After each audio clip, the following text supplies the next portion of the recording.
Agora você vai falar sobre o golpe do intermediador, que é um golpe também que tem prejudicado muito as pessoas, e quem cai nesse tipo de golpe tem levado muito prejuízo, não é isso? Inclusive pessoas de Brasília e de Minas já caíram nesse golpe. O que é o golpe do intermediador? Em primeiro lugar, Fernando, eu quero mandar um abraço para o pessoal da primeira vara daqui de Brasília. Eu recebi informações de que estão ouvindo, as pessoas que a gente convive, né, diariamente. A gente tem o maior carinho por todos. Bacana. Às vezes a gente tem os desentendimentos, mesmo por causa da profissão, né? Entendo. A profissão. Bacana. Obrigado, pessoal, aí pela audiência. Sim, também. Exatamente. Golpe do intermediador. Como que eu fiquei sabendo desse golpe, Fernando? Em conversa com o delegado Dr. Flávio Cavalcante, delegado de polícia daqui de Brasília e de Minas. E ele fez um relato para mim que tem uma ocorrência de uma pessoa daqui de Brasília que perdeu R$200 mil nesse golpe, de Brasília de Minas. E uma outra pessoa que perdeu R$80 mil. É um golpe complexo, eu vou tentar explicar da forma mais simples possível, nem sei se eu vou dar conta de explicar direito. Depois vocês podem até fazer uma pesquisa, e deve fazer a pesquisa. Vamos começar. Existem plataformas digitais de venda de veículos, certo? Vamos colocar o veículo como exemplo, pode ser outros bens, mas vamos colocar o veículo. Então, o estelionatário, ele entra, por exemplo, na OLX e faz uma pesquisa em relação a veículos. O que ele está procurando ali? Ele está procurando veículos muito bem conservados e seminovos. Para quê? Para facilitar, para quando essa pessoa for fazer o golpe dele ali, a pessoa já bateu o olho no carro e fala, vou comprar esse carro, está novinho, está beleza, eu não vou nem olhar muita coisa. Então começa por aí. Então ele vai lá, ele seleciona o vendedor do carro. Ô fulano, que bacana, eu gostei desse carro seu aqui. Então ele começa então a pedir informações a respeito desse carro, desse veículo. Como que está o carro está bem, o carro está com o IPVA todo pago, pneu, procura todas as informações. Nesse meio tempo, o estelionatário, ele printa as fotos daquele veículo, já de porte de todos esses dados, e guarda no computador. Ali ele então continua a negociação com o vendedor do veículo. O que ele vai falar para ele? Vai falar o seguinte, primeira coisa, eu vou te dar R$200 para você tirar o anúncio, porque eu tenho interesse no veículo, mas eu tenho interesse que você, somente se você aceitar minhas condições. Minhas condições como comprador é a seguinte, eu estou comprando esse carro, porque eu estou devendo a uma pessoa, a um amigo, e já tem um tempo que eu estou com essa dívida, então eu estou precisando de pagar. Eu estou devendo para essa pessoa R$80 mil. Eu sei que seu carro é 70 mil. Eu sei disso. Mas eu quero que você, ao mostrar o veículo para essa pessoa, você nem toque em assunto, porque com nós aqui, com a gente aqui, já está fechado. É 70 mil que eu vou te passar. Só que se você falar que está me vendendo por 70, eu vou ter que inteirar mais 10 para acabar de pagar a dívida que eu tenho. Veja o nível de crueldade dessa pessoa, a forma com que ele engendra toda essa parafernália de informações e de golpe, né? de fraude contra essa pessoa, porque ali realmente não vai ter venda nenhuma. Então a pessoa, sim, tudo bem, eu quero é vender o carro, a pessoa está ali, acaba tendo um pouquinho de culpa também desse vendedor, né? Porque ele aceita mentir também. E já existe registro de pessoas que entram contra o vendedor, por quê? Porque ele está agindo também de má fé.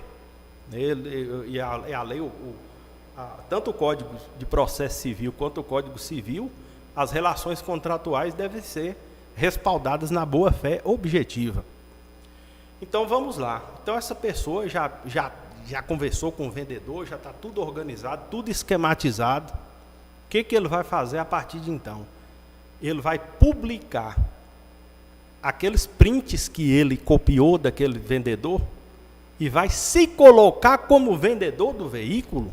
Teve aquela parte para a entrevista que você falou, nesse meio de campo aí, ele ainda pede para o vendedor retirar o veículo, retirar o anúncio. O anúncio paga R$200, R$150 para a pessoa tirar o anúncio falando o negócio nosso já está certo. E aí ele vai, com essas informações que ele já tem, as fotos do veículo, ele vai fazer um novo anúncio para venda. Ele vai fazer, exatamente. E você continua explicando. Um novo anúncio. Então ali ele coloca um preço bem abaixo do mercado, tá vendo? É aquele negócio que eu te falo, você está comprando um Corolla, o valor está bem abaixo do mercado, então ali você já tem que começar a se cercar de tudo quanto é tipo de cautela que existe. Mas a pessoa louco para poder comprar um carro e a situação que o país também enfrenta, de não dar condições às pessoas de ter uma vida econômica favorável, então a pessoa resolve então a negociar com esse comprador.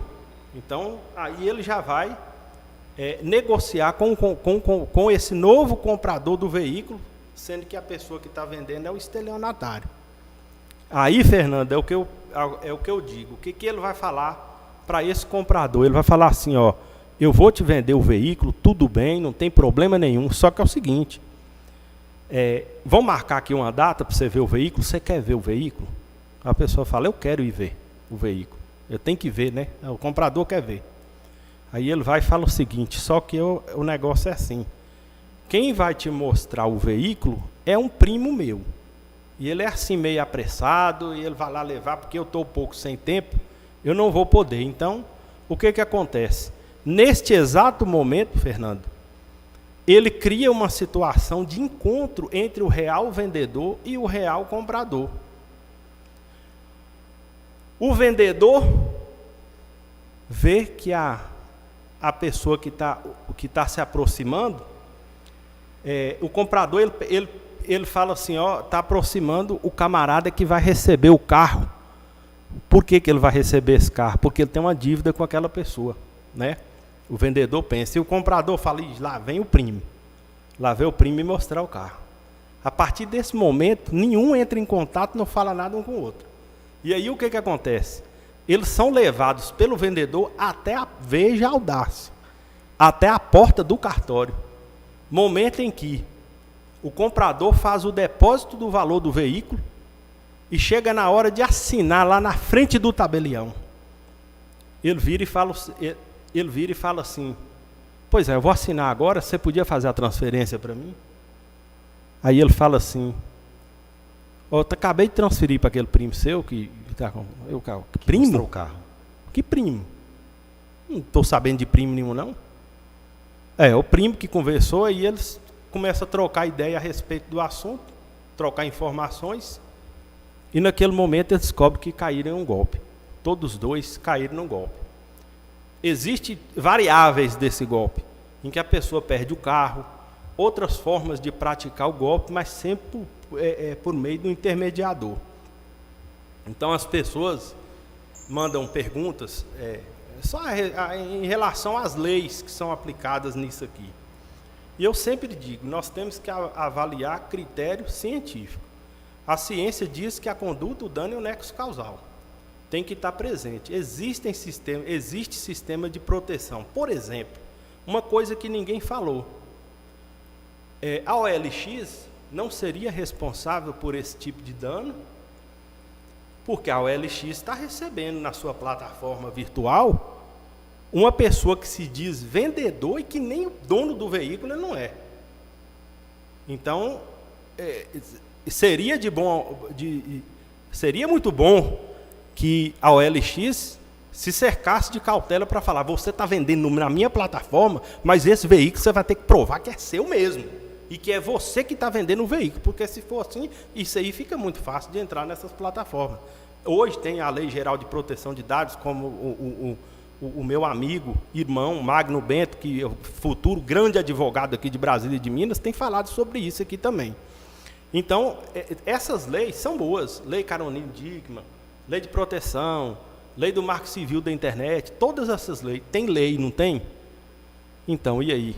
E nós não estamos falando aqui agora, Fernando, de crimes, de situações que têm ocorrido de fato, a ponto de chegar aqui e falar, o delegado de polícia chamar e falar que uma pessoa de Brasília e de Minas perdeu R$200 mil.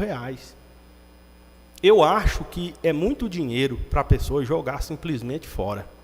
E além disso, como a gente estava falando aqui em off aqui hoje, isso atrapalha muito a economia local da cidade, porque você acaba perdendo o dinheiro que você poderia estar investindo no comércio da cidade, investimentos aqui. Quanto de dinheiro a pessoa vai ter que perder ainda, a sociedade tem que perder para se atentar a esse tipo de coisa? E os golpistas levando esse dinheiro para outros estados, né, Alexandre? Levando dinheiro para outros estados. Que a maioria desses golpistas, eles estão muito distantes das pessoas, né, que caem nos golpes, né? Muito distantes, na hora que consegue apreender a quadrilha, o dinheiro já não existe mais, a pessoa só vai levar prejuízo. Não precisa de ficar pensando que em tudo o advogado vai fazer milagre, polícia, nada disso. Quem vai fazer o milagre na sua vida é você mesmo. E outra coisa, pagar pelo erro. Errou, não vai entrar em depressão, ter síndrome do pânico, essas coisas que a gente sabe que a pessoa que tem acontecido.